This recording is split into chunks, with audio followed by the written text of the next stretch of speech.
I had a purpose. I wanted to be one of the best basketball players to ever play. And anything else that was outside of that lane, I didn't have time for. At what age did that goal become crystal clear that that's what you I made that deal with myself at 13 years old. At 13 years old? 13 years old. That's the you deal I were made. crystal clear about it? Crystal clear. And where did the inspiration come from? The love of the game. The love of the game, the challenge. Like I would watch Magic play, I'd watch Michael play, and I would see them do these unbelievable things, and I'd say, can I get to that level? I don't know, but let's find out. Let's find out. And so that curiosity to see where I could push this thing led me down that path, I think. Basketball for me was the most important thing. So everything I saw, whether it was TV shows, whether it was books I read, people I talked to, everything was done to try to learn how to become a better basketball player. Everything. And so when you have that point of view, then literally the world becomes your library to help you to become better at your craft. The world becomes your library to help you improve your craft, better your craft. Yes, indeed. So because you know what you want, the world's giving you exactly the information you need to become better at it. Because you know what you're looking for. Yeah. So when you size your peers up, how'd you size your peers up? Like if you're sizing people, I'm talking you're 13 years old, you're sizing peers up, what lens are you looking through your peers? So at 13 years old, I had a I had a kill list. So, they used to do these rankings. It was Street and Smith basketball rankings. And I was nowhere to be found because I was like 6'4", scrawny, like 160 pounds soaking wet. So I was like 57 on the list. And so I would look at 56, 55, all the way up to number 1, who these players are, what club teams they played for. So when we go on an AAU travel circuit, I got to hunt them down. Right? And so that became my mission in high school, is to check off every other person, all those 56 other names, hunt them down and knock them down. Say I'm one of the guys on that list ahead of you, and we play.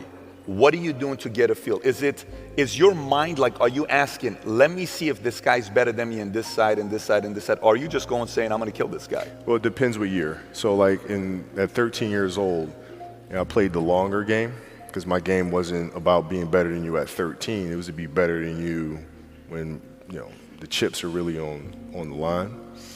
So when we played at 13, I would size you up and see what your strengths and weaknesses are. How do you approach the game? Are you silly about it? Are you goofy about it? Are you good at it just because you're bigger and stronger than everybody else? Right? Or is there actually thought and skill that you put into it? Right? And when I'd play to my weaknesses. I wouldn't play to my strengths. I played to my weaknesses. Because when you're playing summer basketball, there's so many games. So there's not a lot of skill work being done. So when are you going to get better? Right? When you're playing in competition situations, you're only playing to your strengths. Why? Because you want to win. Right? So what I would do, I was work on the things during those games that I was weak at. Left hand, pull-up jump shot, post game. Right? So I have a strategy. And so then fast forward to when I'm 17, and my game is completely well-rounded, and that player at 13 that I saw at 13 is still doing the same shit at 17, now you got a problem. That's right. You got a problem. And you saw that. You got a problem. And by the way, let me ask you, so that's high school. You go into the league. When you're going into the league, you're going with a lot of guys that were, same age, same class as you were going in. Yeah. Were you sizing those guys up the same exact way as you did in high school? I did, but in the NBA, it was actually easier. Because what I found in the NBA is a lot of guys played for financial stability. And when they came to the NBA, they got that financial stability. So therefore, the passion and the work ethic and the obsessiveness was gone. So I'm looking at that, I'm like, oh my God, it's gonna be like taking candy from a baby. No wonder Mike wins all these fucking championships. The players that had that passion, but weren't willing to commit their entire lives to doing that, right? It's a choice. Right? You have other things. You have family. You have all these other things that you have to do. The game can't really be your number one priority. And so I was just looking at that like, man, this is going to be fun. In the muse, you said, I knew you couldn't do what I was doing because I was obsessed. I'm paraphrasing. And then you said, whether it's friends, relationship, it didn't matter. It was all basketball. Yeah. If I'm buddies with you from high school, if I'm a cousin of yours, What happened to our relationship? How did that gravitate when you went into the league and you're determined to become the greatest, or you're determined to become one of the greatest? What happens to our relationship? Oh, it suffers. It does suffer. Oh, yeah. Okay. Yeah. And you understood that. You were okay yeah. with that. Well, yeah. And the people that love you, like friends and family, like they know that about you. Got it. So they let you be you. And when you reconvene, you know, you pick back up where you left off. But make no mistake about it, everything in between is lost, right? So those long-term relationships, the commitment of time of, taking vacation. Like I see a lot of players take vacations with other players that are close friends. And we'll just take vacations just to take vacations, or just hang out just to hang out. Like I never did that. But it was a Why choice. not though? Why didn't you do that? Well, because when I retire, I didn't want to have to say, I wish I would have done more. I don't want that. You know? Okay, so you come in, it's very powerful what you just said. Some of your peers were in it for the money, so they got the money. Okay, great. Buy a house for my mom, dad wanted that car, get this, get that, have fame, go to different cities, I'm partying, I'm doing all this other stuff. Who were some of the guys that you saw and you watched that weren't just driven by the money? Were there some names that you looked at and says, these three guys are as crazy as I am? At the time, I deal with what I've referred to as Goat Mountain. I went to Goat Mountain, and I talked to Magic, Michael, Bird, Hakeem Olajuwon, Jerry West, Oscar Robinson, Bill Russell. You know, so I would talk to them. What did you do? What were your experiences? Michael in particular, he's become my big brother. He's been my big brother since I first came in the league. And what was that process like?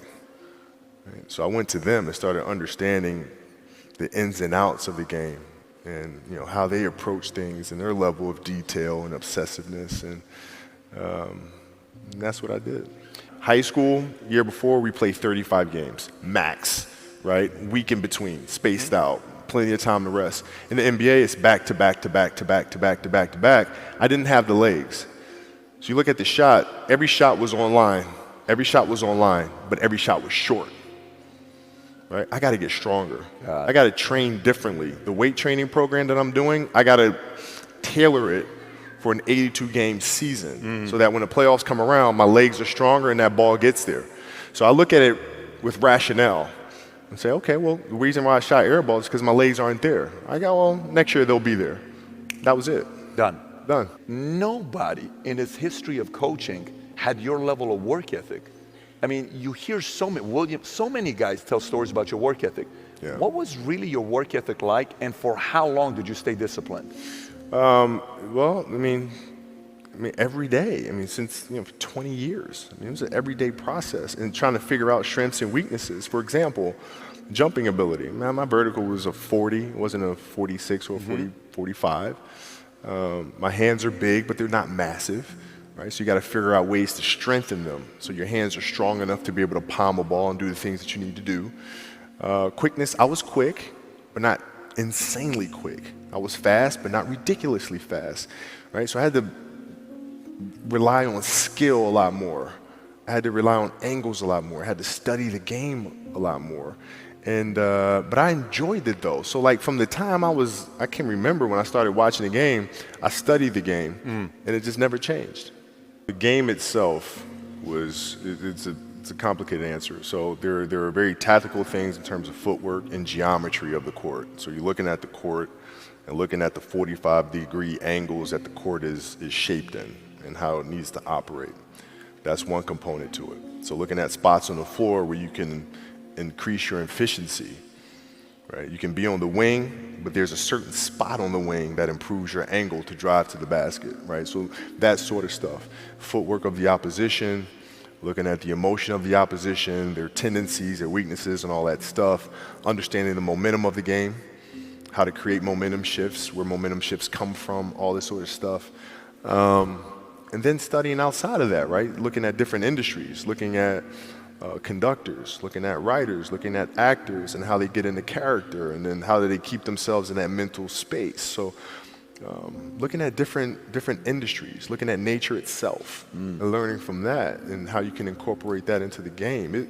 Man, It was a lot of studying. What's your process for making a decision? Do you have a flow of how you go through making a decision? Depends on the decision.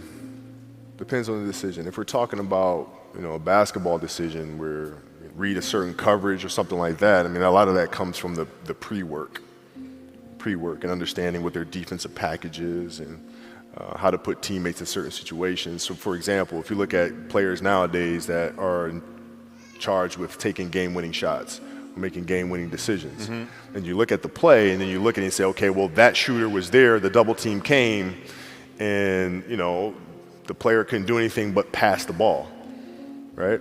Well, that's because they didn't do the pre-work, right? So when you do the pre-work, you understand, okay, this team in this situation likes to run a double team from this particular angle.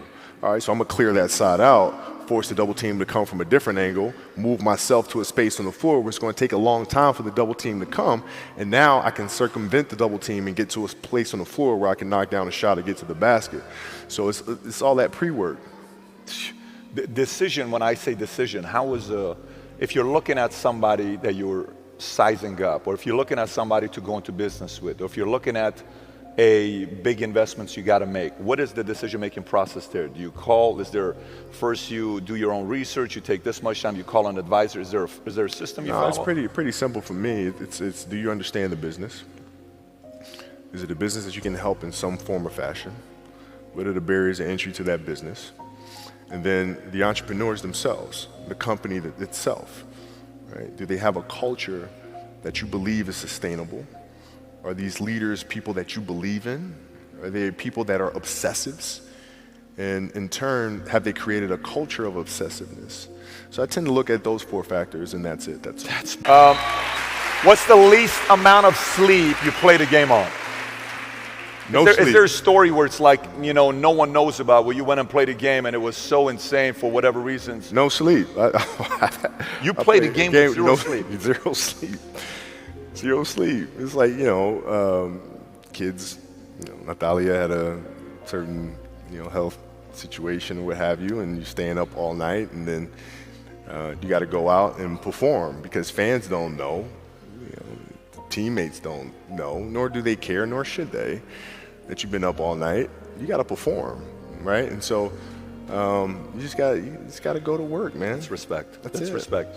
And I think one of the things for some, if you follow basketball or not, that you and Mike had in common is that it wasn't, hey, I'm going to take 8 games off this year to try to stay healthy. The mindset of knowing, like that to you is comical, right? To do that. What the hell is that, man? I don't know what that is. That's crazy. It's your job to be in shape. It's your job to be strong enough to perform at that level every single night. And as a competitor, I'm not ducking shit. Like, it's not, oh my God, my back hurts, I'm sore, we got to play Vince Carter and Toronto Raptors tonight. We actually had this happen. We had a game against Toronto in 2000, and Vince was tearing the league up. My back was jacked. But like the perception of that, like what?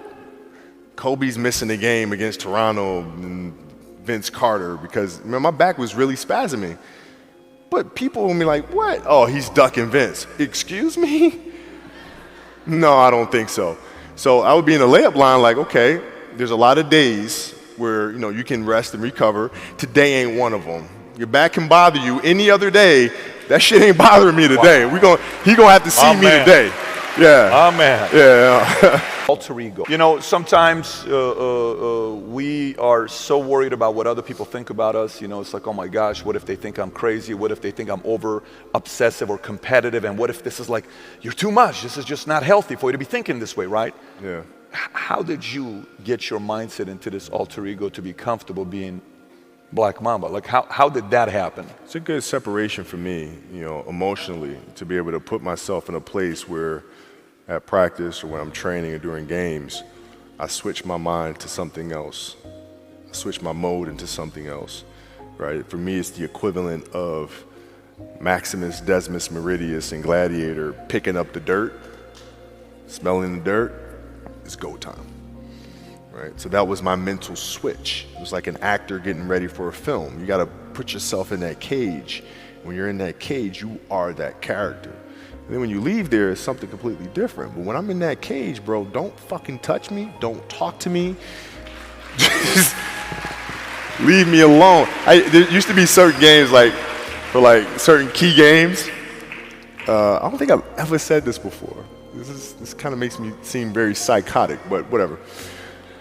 I used to play the Halloween theme song over and over and over in my headphones.